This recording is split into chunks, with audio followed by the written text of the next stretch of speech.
So ಅನುಗ್ರಹ ಅಥವಾ ಕೃಪೆ ಅಥವಾ ಗ್ರೇಸ್ ಇದು ನಮ್ಮ ಜೀವನದಲ್ಲಿ ಹೇಗೆ ಕೆಲಸ ಮಾಡುತ್ತೆ, ಅದರ ಸೈನ್ಸ್ ಏನು, ಸೀಕ್ರೆಟ್ಸ್ ಏನು, ಅದು ಹೇಗೆ ಪೂರ್ಣ ಅಧ್ಯಾತ್ಮ ಸಾಧನೆಗೆ ಪ್ರೇರಣೆ ಕೊಡ್ತದೆ ಅನ್ನುವಂಥದ್ದು ವಿಷಯ. ಹಾಗಾದರೆ ಈ ಅನುಗ್ರಹ ಅಂದ್ರೆ ಏನು, ಅದನ್ನ ಹೇಗೆ ಪಡಿಬೇಕು, ಅದು ಹೇಗೆ ಸಿಗುತ್ತೆ? ನನಗನ್ಸುತ್ತೆ ಇದು ಪ್ರತಿ ಅಧ್ಯಾತ್ಮ ಸಾಧನೆಯ ಪ್ರಾರಂಭಿಕವಾದಂಥ ಅಧ್ಯಾಯ ಆಗಬೇಕಿದೆ. ಮತ್ತೆ ಪಂಚಮಹಾಭೂತ ಮಾಡೋದಕ್ಕೂ ಕೂಡ ಇದು ಮೊದಲ ಅಧ್ಯಾಯ. ಅಧ್ಯಾತ್ಮ ಸಾಧನೆ ಮಾಡೋದಕ್ಕೂ ಮೂಲ ಅಧ್ಯಾಯ. ಪ್ರಾಪಂಚಿಕರಿಗೆ ಅಧ್ಯಾತ್ಮದ ಪೂರ್ಣ ಅರಿವು ಮಾಡೋದಕ್ಕೆ, ಅದರ ಮಹತ್ತನ್ನು ತಿಳಿಸ್ಕೋಬೇಕು ಅಂದ್ರೆ ಅನುಗ್ರಹದ ಬಗ್ಗೆ ಮತ್ತು ಕೃಪೆಯ ಬಗ್ಗೆ ನಾವು ಮಾತಾಡಬೇಕು ಅಂತ. ಸೊ ಇವಾಗ ನಾನು ಕೃಪೆನ ಹೇಗೆ ಐಡೆಂಟಿಫೈ ಮಾಡಬೇಕು, ಗ್ರೇಸ್ನ ಹೇಗೆ ಐಡೆಂಟಿಫೈ ಮಾಡಬೇಕು, ಅನುಗ್ರಹವನ್ನ ಹೇಗೆ ಐಡೆಂಟಿಫೈ ಮಾಡಬೇಕು ಅನ್ನೋದು ನಿಮ್ಮ ಜೊತೆ ಹಂಚ್ಕೊಳ್ತೀನಿ. ನಿಮ್ಮ ಜೀವನದಲ್ಲಿ ಅದು ಘಟಿಸಿದ್ರೆ ನೀವು ನನ್ನ ಜೊತೆಗೆ ಚರ್ಚೆ ಮಾಡಿ, ಆಮೇಲೆ ಅದನ್ನ ನೆಕ್ಸ್ಟ್ ಲೆವೆಲ್ ಅಲ್ಲಿ ತೆಗೆದುಕೊಂಡು ಹೋಗೋಣ ಅಂತ. ನಿಮ್ಗೆ ಯಾವತ್ತಾರು ಅನ್ಸಿದ್ಯಾ, ನಾನು ಅನ್ಕೊಂಡಿರ್ಲಿಲ್ಲ ಬಟ್ ಇದು ಆಗೋಯ್ತು ಅಂತ? ನಾನು ಅನ್ಕೊಂಡಿರ್ಲಿಲ್ಲ ಹಿಂಗಾಗತ್ತೆ ಅಂತ, ಬಟ್ ಟಕ್ ಅಂತ ಆಗೋಯ್ತು ಅಂತ. ಸೊ ಆ ತರದ್ದು ಒಂದು ಎಕ್ಸಾಂಪಲ್. ಇನ್ನೊಂದು, ಇದು ಹೆಂಗ್ ಮಾಡಿದ್ರಿ ನೀವು ಅಂತ ಕೇಳಿದ್ರೆ, ಏನೋ ಗೊತ್ತಿಲ್ಲ ರೀ, ಅದು ತನ್ನಷ್ಟಿಗೆ ತಾನೇ ಆಗೋಯ್ತು ಅಂತ. ಆಮೇಲೆ ನೀವು ತುಂಬಾ ಹಸ್ಕೊಂಡು ಒದ್ದಾಡ್ತಾ ಇರ್ತೀರಿ, ಯಾರೋ ನಿಮ್ಮನ್ನ ಕರೆದ್ಬಿಟ್ಟು ಊಟಕ್ಕೆ ಕೊಡ್ತಾರೆ, ಅಥವಾ ಅವತ್ತು ಹೋಟೆಲ್ಲೇ ಇರೋದಿಲ್ಲ, ಬಂದ್ ಆಗಿರತ್ತೆ, ಯಾರೋ ಒಂದು ಮನೆಯವ್ರು ನಿಮ್ ಕರೆದ್ಬಿಟ್ಟು ಊಟಕ್ಕೆ ಕೊಡ್ತಾರೆ. ಅಥವಾ ಒಂದು ಬಂದ್ ಆಗಿರತ್ತೆ, ಗಾಡಿಗಳು ಓಡಾಡ್ತಾ ಇರೋದಿಲ್ಲ, ಜೀಪಲ್ಲಿ ಯಾರೋ ಬಂದ್ಬಿಟ್ಟು ನಿಮ್ಮನ್ನ ಮಾತಾಡ್ಕೊಂಡು ಅವ್ರ ಗಾಡಿಯಲ್ಲಿ ಕುಡಿಸ್ಕೊಂಡು ನಿಮ್ಗೆ ಡ್ರಾಪ್ ಮಾಡ್ತಾರೆ.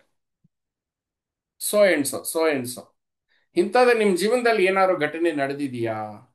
ಅಂದ್ರೆ ಅನ್ಎಕ್ಸ್ಪೆಕ್ಟೆಡ್, ನೀವು ಎಕ್ಸ್ಪೆಕ್ಟೇ ಮಾಡಿರಲಿಲ್ಲ ಆ ಡೈರೆಕ್ಷನ್ ಅಲ್ಲಿ ಇದು ಆಗೋ ಸಾಧ್ಯತೆಗಳಿದೆ ಅಂತ, ಬಟ್ ಅದು ಹಂಗ ಆಗ್ಬಿಟ್ಟಿರುತ್ತೆ ಅಂತ.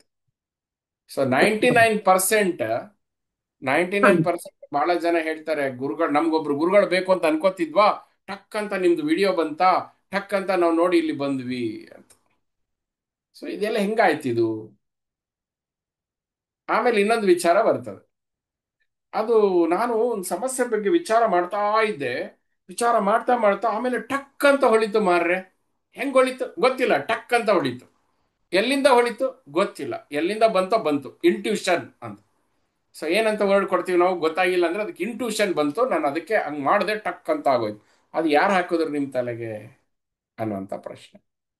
ಇದನ್ನೇ ಹೇಳ್ತೀವಿ, ಇದು ನಿಮ್ಮ ಮೇಲೆ ಕೃಪೆ ಆಯಿತು, ನಿಮ್ಮಲ್ಲಿ ಅನುಗ್ರಹ ಇತ್ತು, ಗ್ರೇಸ್ ಇತ್ತು, ಹೀಗಾಗಿ ನೀವು ನೀವು ಅಂದುಕೊಳ್ಳದೇ ಇರುವಂತದ್ದು ನಿಮ್ಮ ಜೀವನದಲ್ಲಿ ನಡೀತು ಪಾಸಿಟಿವ್ ಆಗಿ. ಇವೆಲ್ಲ ಪಾಸಿಟಿವ್ ಸಂಬಂಧಪಟ್ಟಿರೋ ವಿಷಯ. ನಿಮಗೆ ಅವ್ರು ಸಿಕ್ಕಿದ್ರು, ಯಾರೋ ಸಿಕ್ಕಿದ್ರು, ಯಾರೋ ಹೇಳಿದ್ರು, ಅಲ್ಲಿ ಬಂದಿದ್ದಕ್ಕೆ ಹಿಂಗೆಲ್ಲ ಆಗೋಯ್ತು ಅಂತ. ವಾವ್! ಸೊ ಈ ವಾವ್ ಫ್ಯಾಕ್ಟರ್ಗಳಿದೆಯಲ್ಲ, ನಾನು ಅಂದ್ಕೊಳ್ಳದೇ ಇರೋ ಜಾಗದಲ್ಲಿ ನನಗೆ ಬೇಕಾಗಿದ್ದು ಸಿಕ್ತು, ನನಗೆ ಒಳ್ಳೇದಾಯಿತು ಅಂತ ಹೇಳಿದ್ರಲ್ಲ, ಇದನ್ನ ಹೇಳ್ತೇವೆ ನಾವು ಗ್ರೇಸ್ ಅಥವಾ ಅನುಗ್ರಹ ಆಯಿತು ನನ್ನ ಮೇಲೆ. ಪುಣ್ಯ, ಪುಣ್ಯ ಅನ್ನೋ ಶಬ್ದ ಬಳಸ್ತೀವಿ. ಅದು ಪುಣ್ಯನ ತೆಗೆದುಬಿಟ್ರೆ ಪುಣ್ಯನೂ ಇಲ್ಲ ಅನ್ಕೊಳ್ಳಿ, ಪಾಪನೂ ಪುಣ್ಯನೂ ಮೀರಿದ್ದು ಒಂದು ನಡೆಯುತ್ತೆ, ಅದನ್ನ ಕೃಪೆ ಅಂತ ಹೇಳ್ತೀವಿ. ಇದು ಪಾಪ ಪುಣ್ಯದ ಆಟದ ಮೇಲಿನ ವಿಷಯ, ಅನುಗ್ರಹ, ಗ್ರೇಸ್ ಅಥವಾ ಕೃಪೆ ಅಂತ ಇದು ಆಗತ್ತೆ. ಇದು ನಿಮಗೆ ಎಕ್ಸಾಂಪಲ್ ಗೊತ್ತಾಗಿದೆ ಅಂತ. ಈಗ ಎರಡನೇದ್ದು, ಕೃಪೆನ ಈಗ ಗುರುತಿಸಕ್ಕಾಯ್ತಾ ನಿಮ್ ಜೀವನದಲ್ಲಿ? ಯಾವಾಗ ಆಯ್ತು? ಯಾವಾಗ್ಲೂ ಆಗ್ತಾ ಇರುತ್ತಾ ಅಥವಾ ಯಾವಾಗಾರು ಒಮ್ಮೊಮ್ಮೆ ಆಯ್ತಾ ಅಂತ? ಸೊ ಯಾವಾಗ್ಲೂ ಆಗ್ತಾ ಇದೆ ಅನ್ನೋರು ನೀವು ಅನುಗ್ರಹದಲ್ಲಿ ಇದ್ದೀರಿ, ಸದೈವ ಅನುಗ್ರಹದಲ್ಲಿ ಇದ್ದೀರಿ ಅಂತ. ಜೀವನದಲ್ಲಿ ಮುಂಚೆ ಏನಾಗಿತ್ತು, ಅವಾಗ ಅವಾಗ ಆಗ್ತಾ ಇತ್ತು, ಅವಾಗ ಯಾವಾಗ್ಲೂ ಆಗ್ತಾ ಇರ್ಲಿಲ್ಲ. ಕಾಮನ್ ಲೈಫ್ ಅಲ್ಲಿ ಇದ್ದಾಗ ಅವಾಗ ಅವಾಗ ಆಗೋದು. ಬಸ್ಸಿಗೆ ಕಾಯ್ತಾ ಇದ್ವಿ, ಬಸ್ಸೇ ಇರಲಿಲ್ಲ, ಯಾರೋ ಬಂದ್ರು ಸೀಟ್ ಕೊಟ್ರು, ಅಥವಾ ಬಸ್ಸಲ್ಲಿ ಫುಲ್ ಜನ ತುಂಬಿದ್ರು, ಅವ್ರು ಕುತ್ಕೊಳ್ಳಿ ಸರ್ ಅಂತ ಬಿಟ್ಕೊಟ್ರು. ಸೋ ಮನಿ ವೇರಿಯೇಷನ್ಸ್, ಸೋ ಮನಿ ಎಕ್ಸಾಂಪಲ್ಸ್ ನಿಮ್ ಜೀವನದಲ್ಲಿ ಆಗಿದೆ. ಮಹತ್ತರವಾದ ಘಟ್ಟದಲ್ಲಿ ಈ ಕೃಪೆಯು ನಿಮ್ಮ ಮೇಲೆ ಕೆಲಸ ಮಾಡಿದೆ. ಇದು ಅನುಗ್ರಹ, ಇದು ಕೃಪೆ. ನೀವು ಅಲ್ಲಿ ನಿಮ್ಮ ಪ್ರಯತ್ನ ನೀವು ಎಕ್ಸ್ಪೆಕ್ಟ್ ಮಾಡದೇ ಇರೋ ಜಾಗದಿಂದ ಬಂದು ನಿಮ್ಗೆ ಅದು ಬ್ಲೆಸ್ಸಿಂಗ್ ಆಗಿ ವರ್ಕ್ ಆಯ್ತು ಅನ್ನುವಂಥದ್ದು. ಈಗ ಸೆಕೆಂಡ್, ಇದು ಎಲ್ಲಿಂದ ಬರ್ತದೆ? ಈಗ ಕೃಪೆನ ಐಡೆಂಟಿಫೈ ಮಾಡಿದ್ರೆ ಅರ್ಥ ಆಗ್ತಾ ಇದೆಯಾ? ಇದು ಬಹಳ ಇಂಪಾರ್ಟೆಂಟ್. ನಿಮ್ಮ ಜೀವನದಲ್ಲಿ ಗತಿಸಿ ಹೋದ ಕೃಪೆಯೇ, ಗ್ರೇಸ್, ಅನುಗ್ರಹನ ಗುರುತಿಸೋದು ಒಂದು ಬಹಳ ಇಂಪಾರ್ಟೆಂಟು. ಅದು ಗುರುತಿಸಿದ್ದೇ ಆದ್ರೆ ನಿರಂತರವಾಗಿ ಅದು ನನ್ನ ಜೀವನದಲ್ಲಿ ನಡೀತಾ ಇದೆ ಅಂತ ಅನ್ನೋದು ಇನ್ನೊಂದು ದೊಡ್ಡ ಸಾಕ್ಷಾತ್ಕಾರ ಅಂತ. ಸೊ ಐಡೆಂಟಿಫೈಯಿಂಗ್ ಕೃಪೆ ಈಸ್ ಇಂಪಾರ್ಟೆಂಟ್. ನಾವು ಈ ಐಡೆಂಟಿಫೈಡ್ ದಿ ಕೃಪೆ, ಬಟ್ ಈ ಆ ಕೃಪೆಯ ಯಾವ ವಿಷಯಕ್ಕೂ ಲಾಜಿಕಲ್ ಮೈಂಡ್ ವರ್ಕ್ ಆಗೋದಿಲ್ಲ. ಎಲ್ಲೋ ಆಯ್ತು ಸರ್, ಹೆಂಗೋ ಆಯ್ತು ಸರ್, ಅವ್ನು ಬಂದ, ಅವನ ಫ್ರೆಂಡ್ ಯಾವತ್ತೂ ಸಿಕ್ಕಿರ್ಲಿಲ್ಲ, ಅವತ್ತು ಸಿಕ್ಬಿಟ್ಟು ಹೇಳ್ದ ಇಲ್ಲಿ ಬನ್ನಿ ಅಂತ. ಸೊ ಅಲ್ಲಿ ಹೋದೆ, ಕೆಲಸ ಆಗೋಯ್ತು. ಸೊ ಇದು ಲಾಜಿಕಲ್ ಮೈಂಡಿಗೆ ಬರದೇ ಇರೋದು. ಅದಕ್ಕೆ ಇಂಟ್ಯೂಷನ್ ಅಂತ ಹೇಳ್ತೀವಿ, ಅಥವಾ ಭಾಗ್ಯ, ಅಥವಾ ಇನ್ನೇನು. ಸರಿ, ಇದನ್ನ ನೀವು ಐಡೆಂಟಿಫೈ ಮಾಡೋದನ್ನು ಕಲಿಬೇಕು. ಯಾಕೆ ಅಂತಂದ್ರೆ ಮುಂದೆ ನೀವು ನಿರಂತರವಾದ ಕೃಪೆಯ ದಾರಿಯಲ್ಲಿ ಇರಬೇಕಾದ್ರೆ, ಅನುಗ್ರಹದ ದಾರಿಯಲ್ಲಿ, you should be all the time under the grace ಅಂತ ಇರಬೇಕಾದ್ರೆ, you have to identify the grace. Grace is not a common phenomena, doesn't work with the logical mind. Second point, how, ಈಗ ಐಡೆಂಟಿಫೈ ಮಾಡಿದೀವಿ ಕೃಪೆ, but ಇದು ಕೃಪೆ ಹೇಗೆ ಬರ್ತದೆ ಅಂತ ಅನ್ನೋದನ್ನ ಗುರುತಿಸ್ಕೋಬೇಕು. ನೀವು ಒಂದ್ ಕಡೆ ಕುತ್ಕೊಂಡಿರ್ತೀರಿ, ಆ ಕುತ್ಕೊಂಡಿದ್ದಾಗ ತಣ್ಣನೆ ಗಾಳಿ ಬಂದು ನಿಮ್ಮನ್ನು ಸೋಕ್ತಾ ಇರ್ತದೆ. ಅವಾಗ ಸಡನ್ ಆಗಿ ಆ ರಿಫ್ರೆಶ್ಮೆಂಟ್ ನೀವು ಫೀಲ್ ಮಾಡ್ತೀರಿ. ಆಮೇಲೆ ನೋಡ್ತೀರಿ, ಅಲ್ಲಿ ಕಿಟಕಿ ಸ್ವಲ್ಪ ತೆಗ್ದಿರ್ತದೆ, ಅಲ್ಲಿಂದ ತಣ್ಣನೆ ಗಾಳಿ ಬಂದು ನಿಮ್ಮನ್ನ ಸೋಕ್ತಾ ಇರ್ತದೆ ಅಂತ. ಅದು ಒಂಥರ ಆಹ್ಲಾದಕರವಾಗಿರ್ತದೆ. ಸೊ ಇವಾಗ ನಿಮ್ಗೆ ಗೊತ್ತಾಯ್ತು ಈ ತಣ್ಣನೆಯ ಗಾಳಿ ಎಲ್ಲಿಂದ ಬಂತು, ಆ ವಿಂಡೋ ಇಂದ ಬಂತು. ಅದೇ ರೀತಿ ಈ ಗ್ರೇಸು ಕೂಡ ಅದು ಒಂದು ಪೋರ್ಟಲ್ ಇಂದಾನೆ ಬರುತ್ತೆ. ಪೋರ್ಟಲ್ ಅಂದ್ರೆ ಮತ್ತೆ ಹ್ಯಾರಿ ಪಾಟರ್ ವರ್ಲ್ಡ್ಗೆ ಹೋಗ್ತೀವಿ. ಈ ಗ್ರೇಸು ಒಂದು ವಿಂಡೋ ಇಂದ ಬರ್ತದೆ ಅಂತ. ಯಾವ ವಿಂಡೋ ಅದು ಅಂತಂದ್ರೆ ಅದಕ್ಕೆ ನಾವು ಅರ್ಥ ಮಾಡ್ಕೋಬೇಕು. ಫಸ್ಟ್ ಆ ವಿಂಡೋ ಅರ್ಥ ಮಾಡ್ಕೊಳ್ಳೋಕ್ಕಿಂತ ಮುಂಚೆ ಆ ಸಿಸ್ಟಮ್ನ ಅರ್ಥ ಮಾಡ್ಕೋಬೇಕು. ಆ ಸಿಸ್ಟಮ್ ಯಾವ್ದಂದ್ರೆ ಪಂಚಮಹಾಭೂತಗಳು ಅಂತ. ಪಂಚಮಹಾಭೂತಗಳು ಯಾವ್ಯಾವುದು? ಆಕಾಶ, ಆಕಾಶದಿಂದ ವಾಯು, ವಾಯುವಿಂದ ಅಗ್ನಿ, ಅಗ್ನಿಯಿಂದ ಜಲ, ಜಲದಿಂದ ಪೃಥ್ವಿ. ಇದು ಪಂಚಭೂತ ಎವಲ್ಯೂಷನ್. ಹೀಗೆ ಎವಲ್ಯೂಷನ್.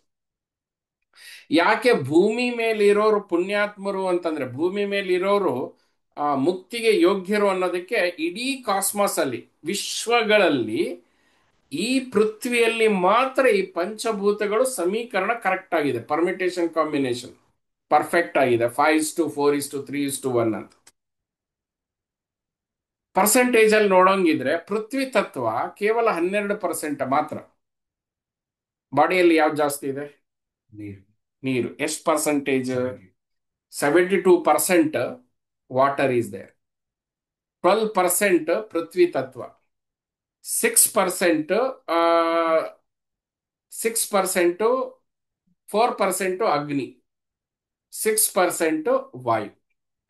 ಟೋಟಲ್ ಎಷ್ಟಾಯ್ತು?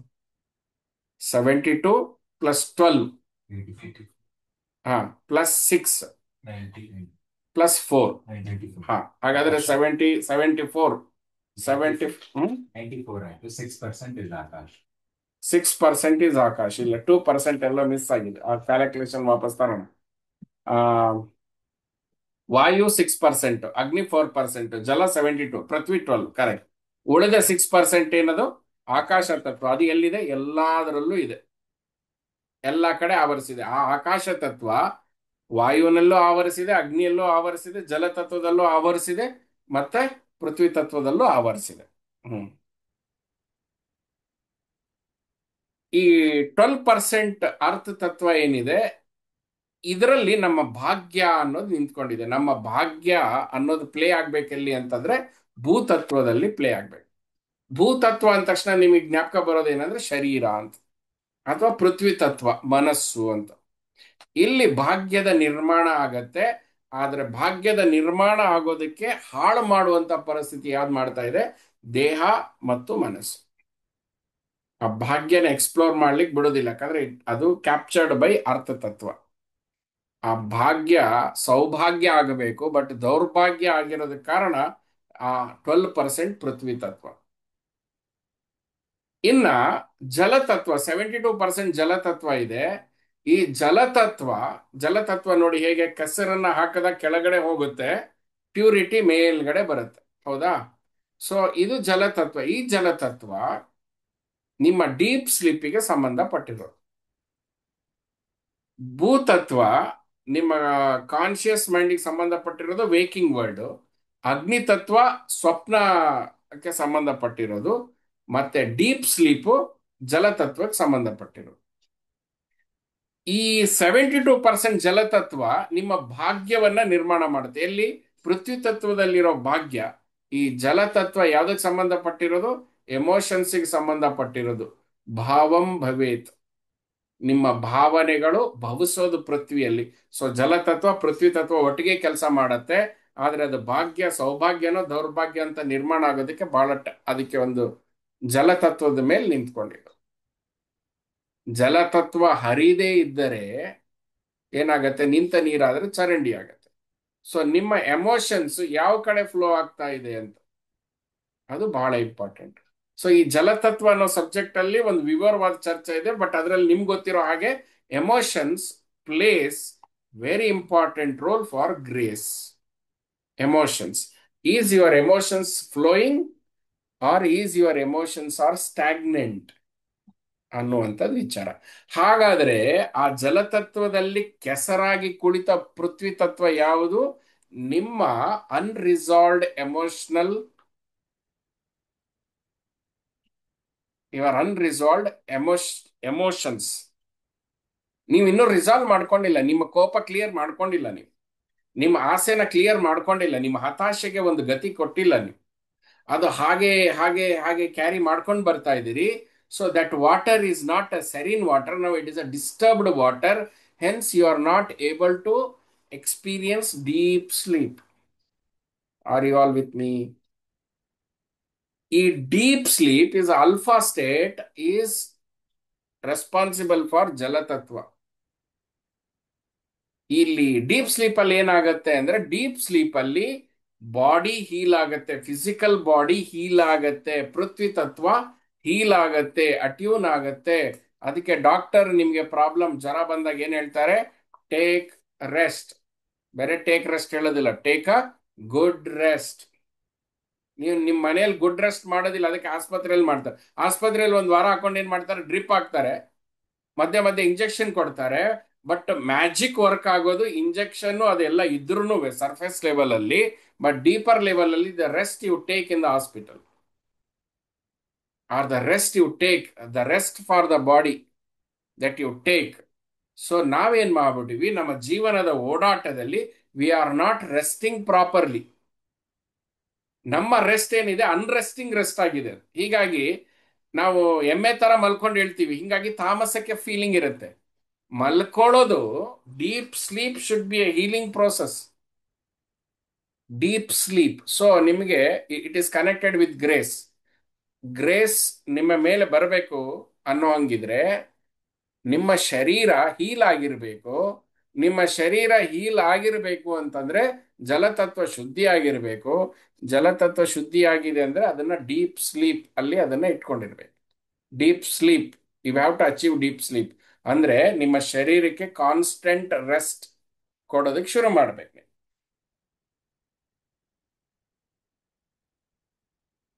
ಬಟ್ ಏನಾಗಿದೆ, ನೀವು ದೇಹಕ್ಕೆ ಹೆಚ್ಚು ಅಂಟುಕೊಂಡಿರೋದ್ರಿಂದ ನಿಮ್ಗೆ ಡೀಪ್ ಸ್ಲೀಪ್ ಬರ್ತಾ ಇಲ್ಲ.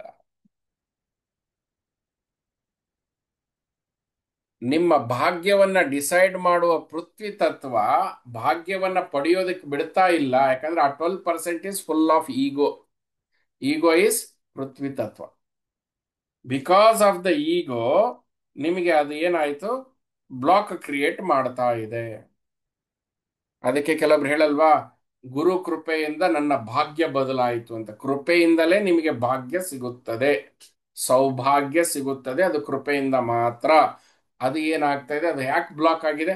ಈಗ ಸೌಭಾಗ್ಯವತಿ ಭವ ಅಂತೀವಿ, ಸೌಭಾಗ್ಯ ಅವ್ರು ಇರ್ತಾರೆ. ಬಟ್ ಆ ಈಗೋ ಪ್ಲೇಯಿಂದ ಏನಾಗತ್ತೆ, ಸಂಬಂಧಗಳಲ್ಲಿ ಸಂಸಾರದಲ್ಲಿ ತೊಂದರೆಗಳಾಗಿ ಭಾಗ್ಯ ಮಿಸ್ ಆಗತ್ತೆ. ನಿಮ್ಗೆ ಇಂಪಾರ್ಟೆನ್ಸ್ ಗೊತ್ತಾಗ್ತಿದ್ಯಾ? The physical body and it is rest. ಅದು ಕೂಗ್ತಾ ಇದೆ, ಕಿರ್ಚಾಡ್ತಾ ಇದೆ, ಒದ್ದಾಡ್ತಾ ಇದೆ, ನನ್ನನ್ನ ಕಾಪಾಡಿ ಅಂತ. ಅಹಂಕಾರ ಅದನ್ನ ಶಮನ ಮಾಡಿ ಇಟ್ಟಿದೆ. ಭಾವನೆಗಳು ದಾರಿ ತಪ್ಪಿದೆ. ಈಗ ಗ್ರೇಸ್ ಎಲ್ಲಿಂದ ಬರಬೇಕು? ಗ್ರೇಸ್ ಬರುವುದಿಲ್ಲ. ಗ್ರೇಸ್ ಎಲ್ಲಿಂದ ಬರ್ತದೆ ಅಂತ ಆಮೇಲೆ ಹೇಳ್ತೇನೆ.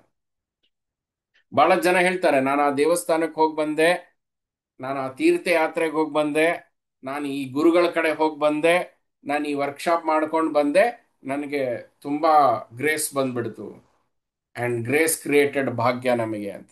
ಬಟ್ ಆ ಗ್ರೇಸ್ ಎಲ್ಲಿಂದ ಬಂತು ಅಂದ್ರೆ ಗೊತ್ತಿಲ್ಲ. ಅವ್ರು ಹೋಗಿರೋ ಜಾಗದ ಬಗ್ಗೆ ಹೇಳ್ತಾ ಇದ್ದಾರೆ, ಬಟ್ ಗ್ರೇಸ್ ಹೇಗಾಯ್ತು ಅಂತ ಹೇಳ್ತಾ ಇಲ್ಲ. ಹ್ಮ್? ಈ ಪೃಥ್ವಿ ತತ್ವದ ಸಮಸ್ಯೆಯಿಂದ ಏನಾಗಿದೆ, ಎಲ್ಲ ದುಃಖ ದುಃಖ ದುಃಖ, ನಾನು ದುಃಖದಲ್ಲಿದ್ದೇನೆ, ನಾನು ಸಮಸ್ಯೆಯಲ್ಲಿದ್ದೇನೆ ಅನ್ನೋ ಜಪ ಶುರು ಆಗಿದೆ. ಹೀಗಾಗಿ ಅಲ್ಲಿ ಆ ಗ್ರೇಸ್ ಎಂಟರ್ ಆಗ್ಲಿಕ್ಕೆ ಆಗ್ತಾ ಇಲ್ಲ. ಯಾರಿಗಾಗ್ತದೆ? ನನಗಾಗ್ತದೆ. ನಾನು ಯಾರು? ಅಹಂಕಾರ. ಅಹಂಕಾರ. ಈ ಅಹಂಕಾರ ಕೊರಗ್ತಾ ಇರೋದ್ರಿಂದ, ಆ ಕೊರುವಿಕೆ ಎಲ್ಲಿಂದ ಹುಟ್ಟಿದ್ದು? ದೈಹಿಕವಾದ ಆರೋಗ್ಯ ಇಲ್ಲದೆ ಇರೋದ್ರಿಂದ. ಮಕ್ಕಳಿಗೆ ನೋಡಿ, ಅದು ಫಿಸಿಕಲಿ ಎಷ್ಟು ಚೆನ್ನಾಗಿರುತ್ತೆ ಅಂದ್ರೆ ಅದು ಎಮೋಷನ್ ಅಷ್ಟೇ ಚೆನ್ನಾಗಿರುತ್ತೆ. So you have to address the 12% to work on the 72% of the emotions.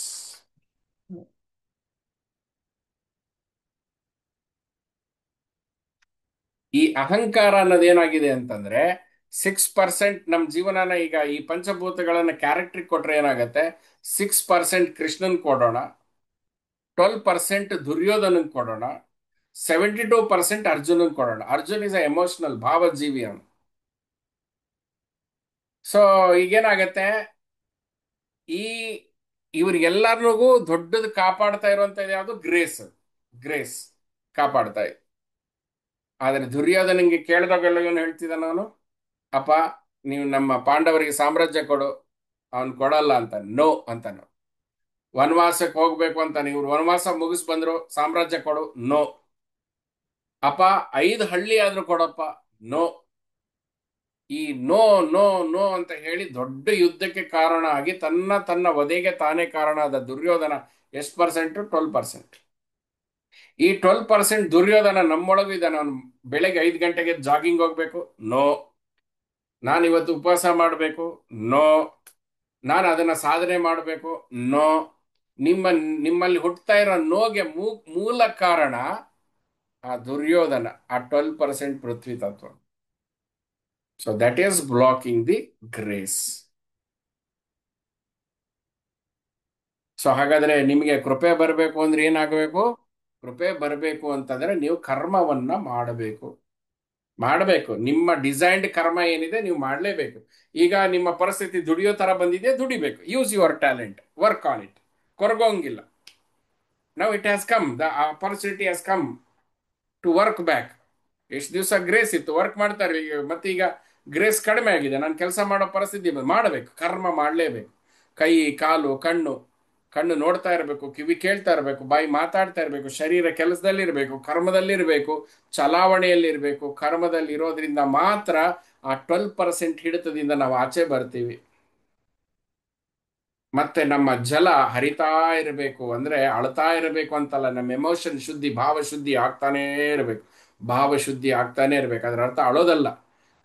ನನ್ನ ಯಾವ್ಯಾವ ಎಮೋಷನ್ ಇದೆ, I have to identify and I have to work on it. ಯಾಕಪ್ಪ?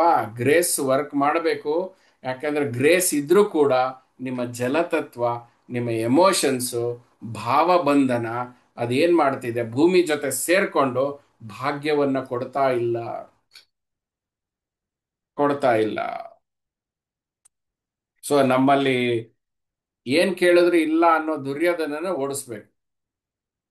ಇದಕ್ಕೆ ಕಾರಣ ಏನು ಅಂತಂದ್ರೆ,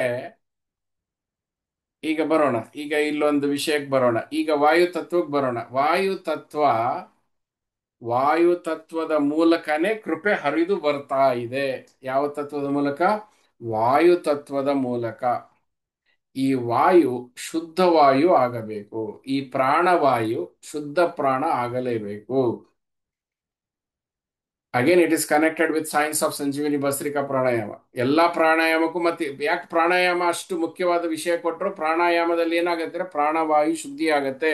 ನಿಮ್ಮ ಪ್ರಾಣ ಶುದ್ಧಿ ಆದಷ್ಟು ಭಾವ ಶುದ್ಧಿ ಆಗ್ತಾ ಹೋಗ್ತದೆ. ಸೊ ಈಗ ನಿಮ್ಮ ಮೇಲೆ ಗ್ರೇಸ್ ಇದೆ ಅನ್ನೋದಕ್ಕೆ ಪ್ರೂಫ್ ಏನು? The proof that grace is upon you. ಈಗ ಬಿಟ್ಬಿಟ್ಟಿದೆ ಬಿಡಿ. ಈಗ ನಮ್ ಜೀವನ ಏನಾಗ್ಬಿಟ್ಟಿದೆ ಅಂತಂದ್ರೆ, ಲಿಸನ್ ಆಲ್ ಕೇರ್ಫುಲಿ, ನಮ್ ಜೀವನ ಏನಾಗ್ಬಿಟ್ಟಿದೆ ಅಂತಂದ್ರೆ, ಆ ಅಪಾರ್ಟ್ಮೆಂಟ್ ಬ್ಲಾಕ್ ಬಿ ಯಲ್ಲಿರೋ ಆಂಟಿ ನಮ್ಮ ಮನೆಗೆ ಬಂದ್ಬಿಟ್ಟು ಬಿಸಿಬೇಳೆ ಬಾತ್ ಕೊಡ್ತಾರೆ. ಏನ್ ಖುಷಿ, ಏನ್ ಅದ್ಭುತ ನಮ್ಗೆ.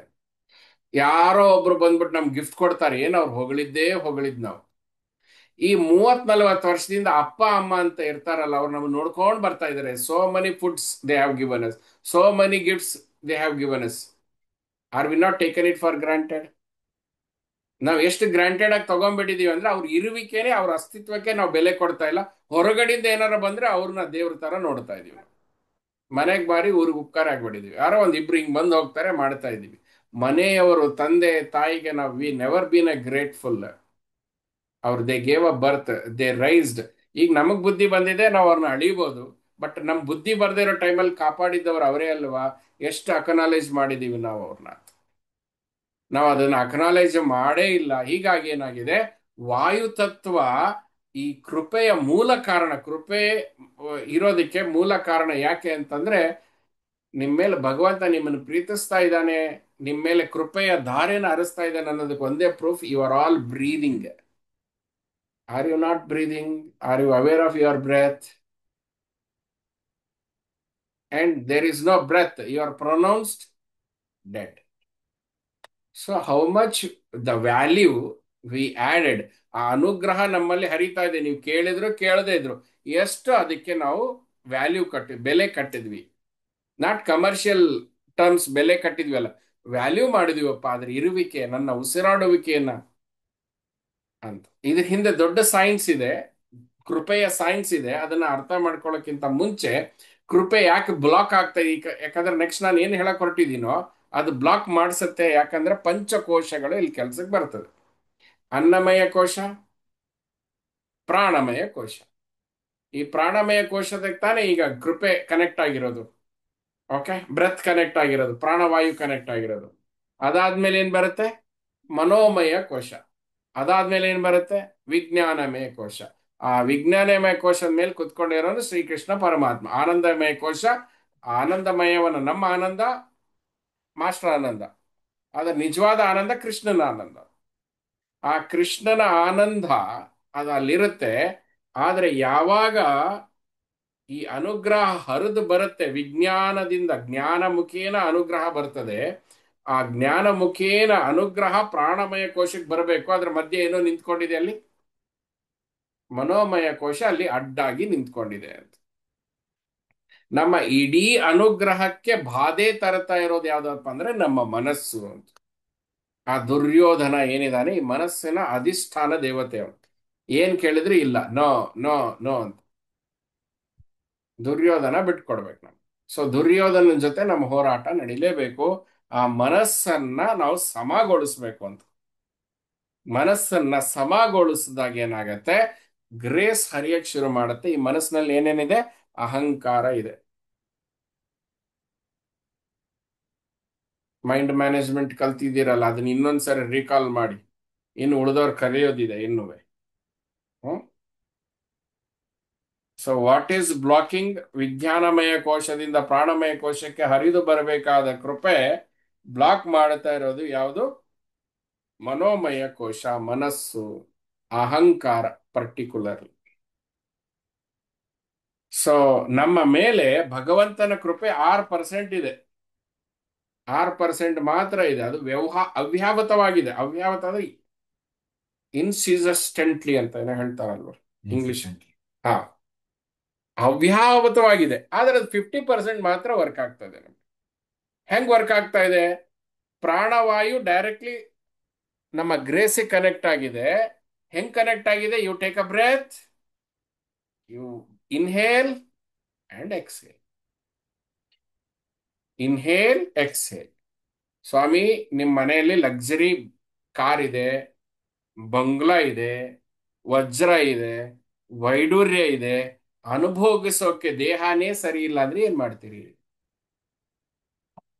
ಅನುಭವಿಸೋದಕ್ಕೆ ಶರೀರವೇ ಇಲ್ಲ ಅಂದ್ರೆ ಅದನ್ನೆಲ್ಲ ತಗೊಂಡು ಏನ್ ಮಾಡ್ತೀರಿ?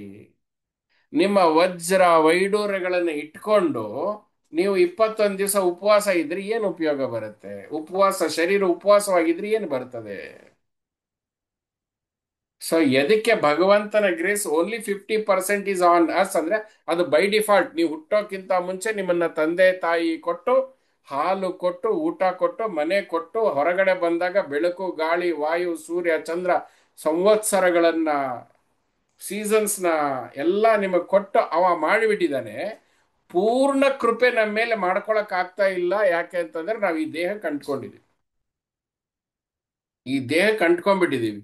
ಈ ದೇಹ ಕಂಡ್ಕೊಂಡಿರೋದ್ರಿಂದ ಪೂರ್ಣ ಕೃಪೆ ಹರಿತಾ ಇಲ್ಲ. ಸೊ ಅದಕ್ಕೇನೆ ದ್ರೌಪದಿಗೆ ಎಲ್ಲಿವರೆಗೂ ದೇಹಾಭಿಮಾನವಿತ್ತೋ ಅಲ್ಲಿವರೆಗೂ ಅವಳಿಗೆ ಕೃಪೆ ಬರಲಿಲ್ಲ. ಆ ಗಜೇಂದ್ರ ಮೋಕ್ಷದಲ್ಲಿ ಅವ ಪೇನ್ ಮೇಲೆ ಕಾನ್ಸಂಟ್ರೇಟ್ ಮಾಡ್ತಾ ಇದ್ದ. ಗಜೇಂದ್ರ ರಾಜ ಆ ಮೊಸಳೆ ಹಿಡಿದಿತ್ತು, ಆ ಪೇನಲ್ಲೇ ಇದ್ದ. ಅವ ಪೇನ್ ಎಲ್ಲ ಬಿಟ್ಟು ಒಂದ್ಸರಿ ಕಾಪಾಡು ಅಂತ ಹೇಳಿ ಹರಿನ ಕರೀಲೇ ಇಲ್ವಲ್ಲ. ಯಾವಾಗ ಕರೆದ ಅವಾಗ ಹರಿ ಬಂದ. ಕೃಷ್ಣ ಅಲ್ಲಿ ಕಾಯ್ತಾನೆ ಇದ್ದ ಕರೀರಿ ಅಂತ. ಇವ್ರು ಗೇಮ್ ಆಡ್ತಾ ಇದ್ರು, ಇವ್ರು ಈಗೋ ಲೆವೆಲ್ ಅಲ್ಲಿ ಗೆದ್ದು ಬಿಡ್ತೀವಿ ಅಂತ, ಅಥವಾ ಸೋತೀವಿ ಅನ್ನೋ ವಿಕ್ಟಿಮ್ ಮೂಡ್ ಅಲ್ಲಿ ಇದ್ರು ಅವ್ರು. ಎಲ್ಲೋ ಕೃಷ್ಣ ಅಂತ ಕರೀಲಿಲ್ಲ.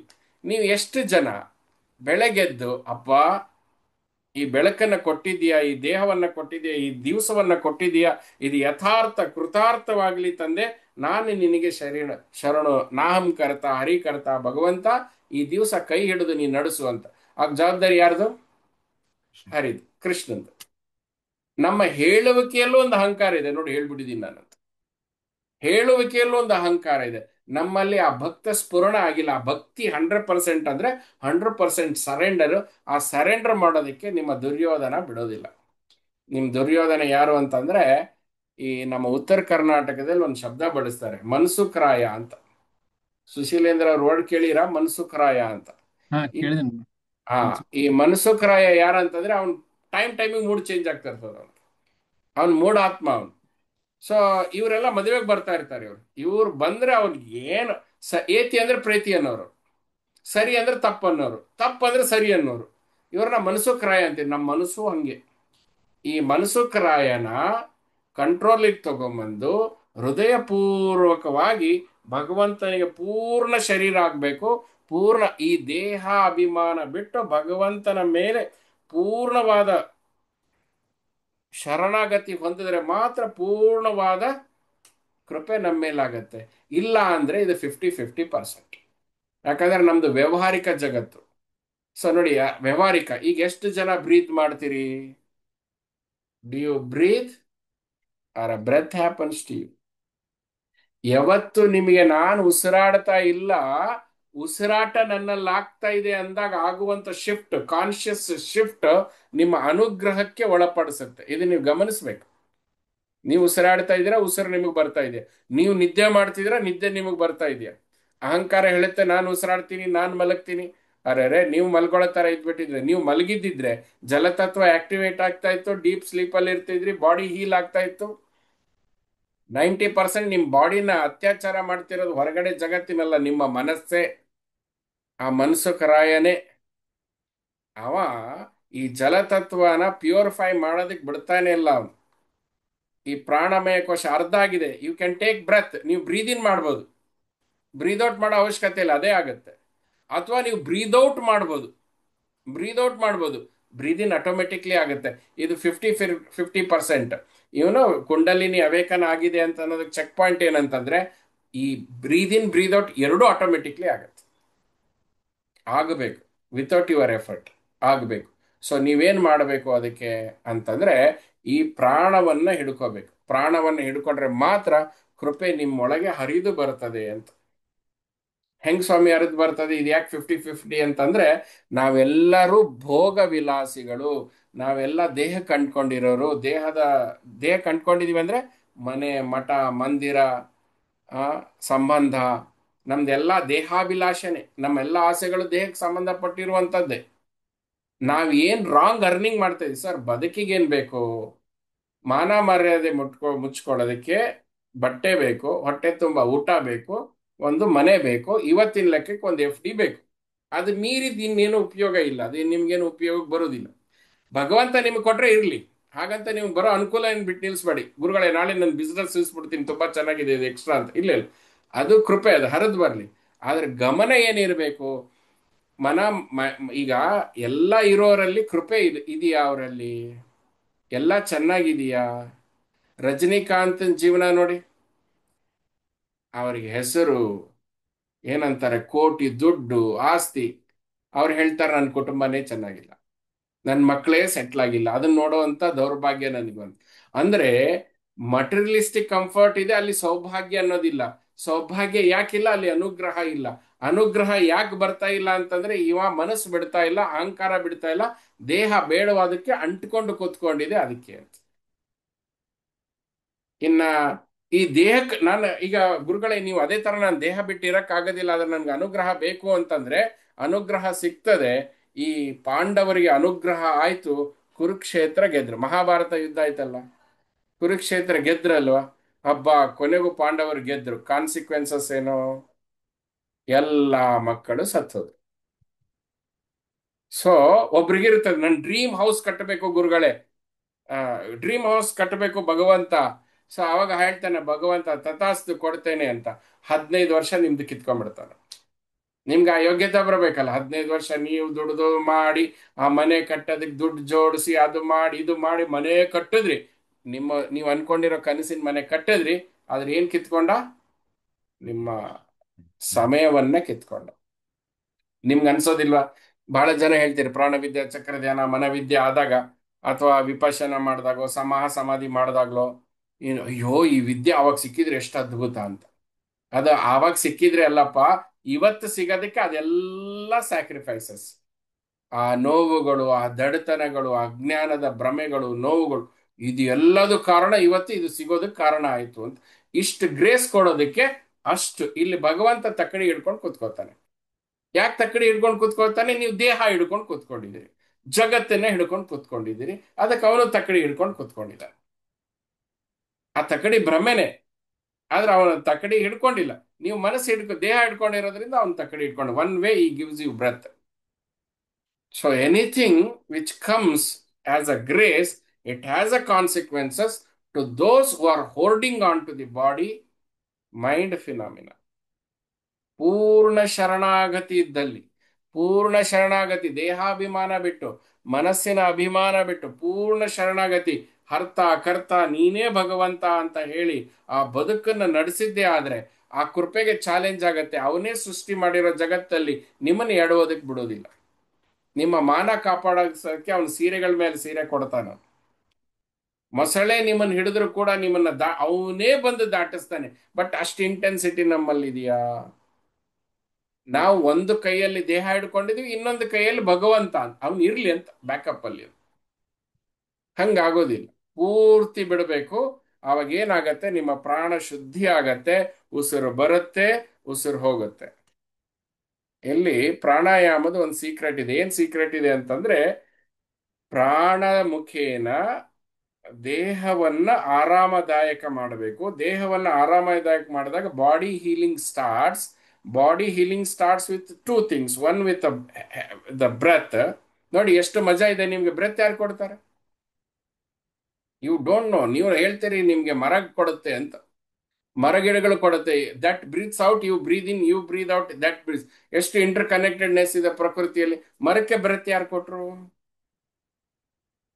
ನೀವು ಹುಡುಕ್ತಾ ಹೋಗ್ಬೇಕು. ನಿಮ್ಮ ಜೀವದ ಬೀಜ ಯಾವತ್ತು ಬಿತ್ತಲ್ಪಡ್ತು? ಈ ಭೂಮಿ ಯಾರು ಮಾಡಿದ್ರು? ಕಾಡಲ್ಲಿ ಮರಗಿಡಗಳನ್ನು ಯಾರು ಬಿತ್ತಿದ್ರು? ದಾಸರ ಪದ ಇದೆಯಲ್ಲ, ಮರಗಿಡಗಳನ್ನ ಯಾರು ಬಿಟ್ರ? ಎಲ್ಲಿ ಹೋಗಿ ಕಾಡಲ್ಲಿ ಹೋಗಿ ಯಾವ ನೆಟ್ಟ? ಅದಕ್ಕೆ ಯಾರು ಗೊಬ್ಬರ ಹಾಕದ? ಯಾರು ಬೆಳೆಸ್ದ? ಹಾಗಾದ್ರೆ there is something which is working beyond human phenomena. ಈ ವಿಶ್ವದ ನಿಯಮ ಎಷ್ಟು ಚೆನ್ನಾಗಿ ನಡೀತಾ ಇದೆ. ನೀವು ಆಫೀಸಿಗೆ ಲೇಟ್ ಹೋಗಿರ್ಬೋದು, ಮನೆಗೆ ಲೇಟ್ ಆಗಿ ಬಂದಿರ್ಬೋದು, ಸೂರ್ಯ ಯಾವತ್ತೂ ಲೇಟ್ ಆಗಿಲ್ಲ, ಚಂದ್ರ ಯಾವತ್ತೂ ಲೇಟ್ ಆಗಿಲ್ಲ. ಭೂಮಿಯು ಸ್ವಲ್ಪ ಖುಷಿ ಆಯ್ತಂದ್ರೆ ಜಾಸ್ತಿನೂ ತಿರುಗಿಲ್ಲ, ದುಃಖ ಆಯ್ತಂದ್ರೆ ಸ್ಲೋ ಆಗಿ ತಿರುಗಿಲ್ಲ. ವಿಶ್ವ ಎಷ್ಟು ನಿಯಮದಲ್ಲಿ ನಡೀತಾ ಇದೆ. ನಾವೊಬ್ರೆ. ಇದನ್ನ ನಾವು ಪ್ರಾಣಿ ಪಕ್ಷಿಗಳಿಗೆ ಅನ್ವಯಿಸಕ್ ಆಗೋದಿಲ್ಲ. ಪ್ರಾಣಿ ಪಕ್ಷಿಗಳೆಲ್ಲ ಅದು ಭೋಗ ಯೋನಿಗಳು. ಅವು ಭೋಗಿಸೋಕ್ ಬಂದಿದೆ, ಅದು ಕರ್ಮ ಮಾಡ್ಲಿಕ್ಕೆ ಬರೋದಿಲ್ಲ ಅದಕ್ಕೆ. ಅದು ಏನಿದೆ ಅದು ಭೋಗಿಸೋದು ಅಷ್ಟೇ ಅದಕ್ಕೆ. ಆದ್ರೆ ನಾವು ಭೋಗ ಯೋನಿಗಳ ಜೊತೆಗೆ ಚಾಯ್ಸ್ ಬಂದ್ಬಿಟ್ಟಿದೆ. ಪ್ರಾಣಿಗಳು ಚೂಸ್ ಮಾಡಕ್ಕಾಗಲ್ಲ, ಇವತ್ತು ಪಿಜ್ಜಾ ತಿಂತೀನೋ, ಇವತ್ತು ಗೀ ರೈಸ್ ತಿಂತೀನೋ ಅಂತ. ಪ್ರಾಣಿಗಳಿಗೆ ಆ ಚಾಯ್ಸ್ ಇಲ್ಲ. ಪ್ರಾಣಿಗಳು ಹೋಗ್ಬಿಟ್ಟು ನಾನು ಈ ಸಿನಿಮಾ ನೋಡ್ತೀನಿ, ಇವತ್ತು ಫ್ರೈಡೇ ಸಿನಿಮಾ ರಿಲೀಸ್ ಆಗುತ್ತೆ, ಅದಕ್ಕೆ ಚಾಯ್ಸ್ ಇಲ್ಲ. ಪ್ರಾಣಿಗಳು ಹೋಗ್ಬಿಟ್ಟು ನಾನು ಸ್ಯಾಮ್ಸಂಗ್ ತಗೋಬೇಕಾ, ಐಫೋನ್ ತಗೋಬೇಕಾ, ಕನ್ಫ್ಯೂಷನ್ ಇಲ್ಲ ಅದಕ್ಕೆ. ಸೊ ಪ್ರಾಣಿಗಳಿಗೆ ಕರ್ಮ ಹೇಗಿದೆ ಅಂತಂದ್ರೆ ಅದು ಭೋಗ ಯೋನಿ ಆದ್ರಿಂದ ಅದು ಭೋಗ್ಸುತ್ತೆ, ಏನಿದೆ ಭೋಗ್ಸುತ್ತೆ. ಮನುಷ್ಯನಿಗೆ ಅದರ ಅವಶ್ಯಕತೆ ಇಲ್ಲ. Because he has to make a choice. What choice is making? ಅವನ ಚಾಯ್ಸ್ ಎಲ್ಲಿಂದ ಬರ್ತಾ ಇದೆ? ಮನ್ಸುಖ್ ರಾಯನೇ ದುರ್ಯೋಧನಿಂದ ಚಾಯ್ಸ್ ಬರ್ತಾ ಇದೆ. ದುರ್ಯೋಧನಿಗೆ ಚಾಯ್ಸ್ ಕೊಟ್ರೆ ಏನಾಗ್ತದೆ? ವನವಾಸಕ್ಕೆ ತಳ್ತಾನ. ಸೊ ವಿಜ್ಞಾನಕ್ಕೆ ಕೊಡಬೇಕು, ಆ ಜ್ಞಾನದಿಂದ ಪ್ರಾಣಮಯಕ್ಕೆ ಬರಬೇಕು, ಮಧ್ಯೆ ಈ ಮನಸ್ಸು ಖಾಲಿ ಆಗ್ಬೇಕು.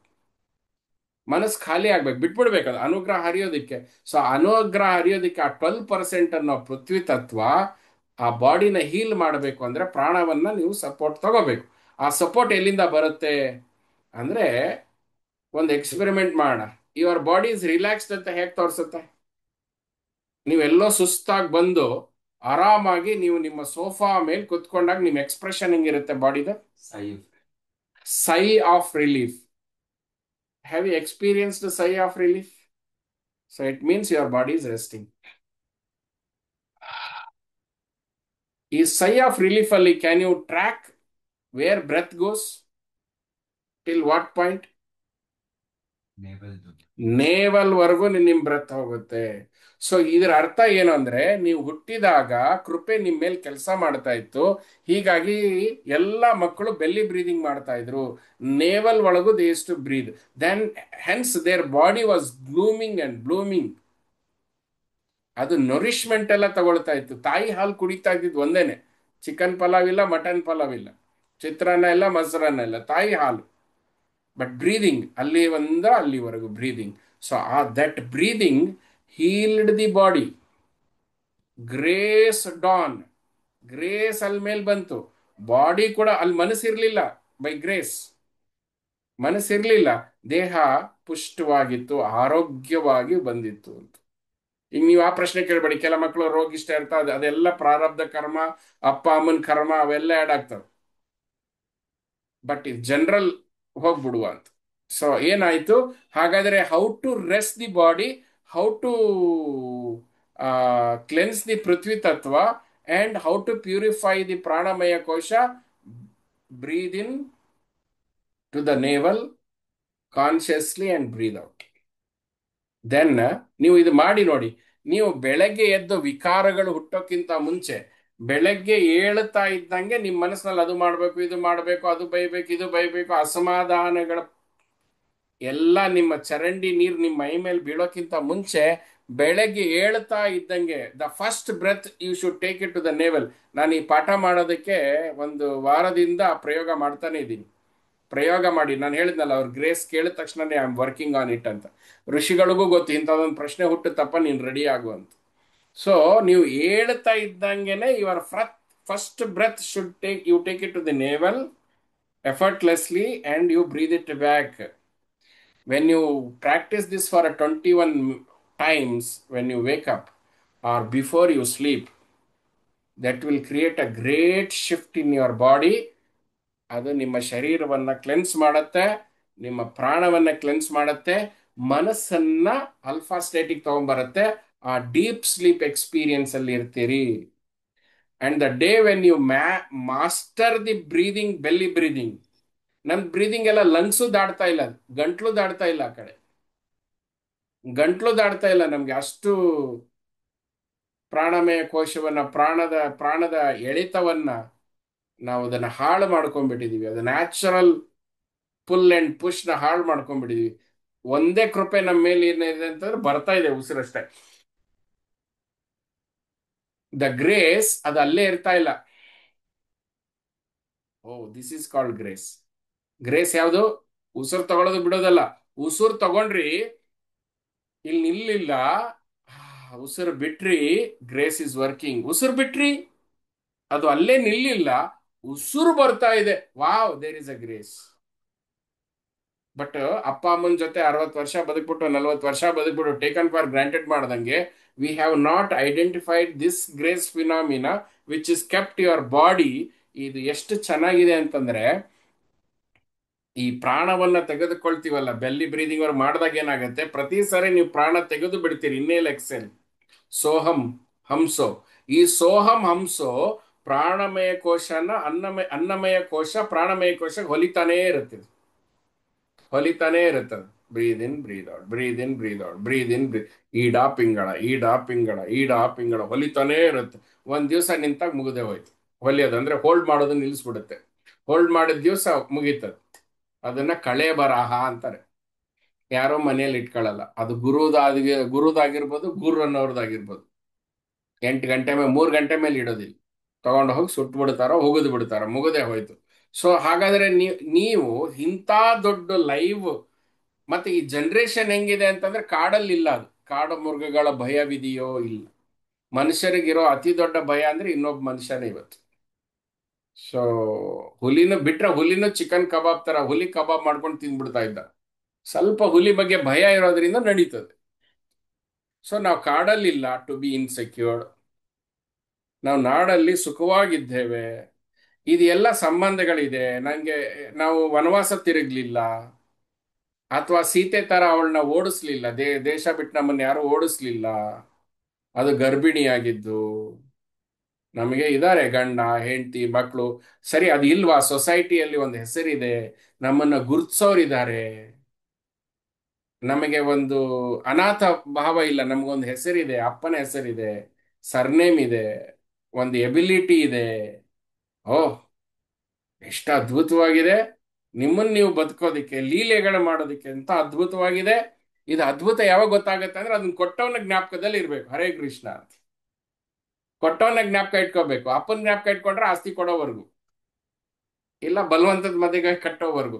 ನೀವು ಯಾರನ್ನ ಹಿಡ್ಕೊಂಡಿದ್ದೀರೋ they all creating limitations. They are all 12% ಪೃಥ್ವಿ ತತ್ವ. ನಿಮ್ಮೆಲ್ಲ ಸಂಬಂಧ 12% ಪೃಥ್ವಿ ತತ್ವದವ್ರದೇ. ನೀವು ದೇಹ ಭೋಗಿಗಳಾಗ್ಬಿಟ್ಟಿದ್ದೀರಿ, ದೇಹದ ಸಂಬಂಧದಲ್ಲಿ ಬದುಕ್ತಾ ಇದ್ದೀರಿ. ನಿಮ್ಗೆ ದೇಹ ಇದೆ, ಅದಕ್ಕೆ ಗಂಡು ಅಥವಾ ಹೆಣ್ಣು. ಈ ದೇಹದಿಂದನೇ ಸಂಬಂಧಗಳ ನಿರ್ಮಾಣ ಆಗಿದೆ.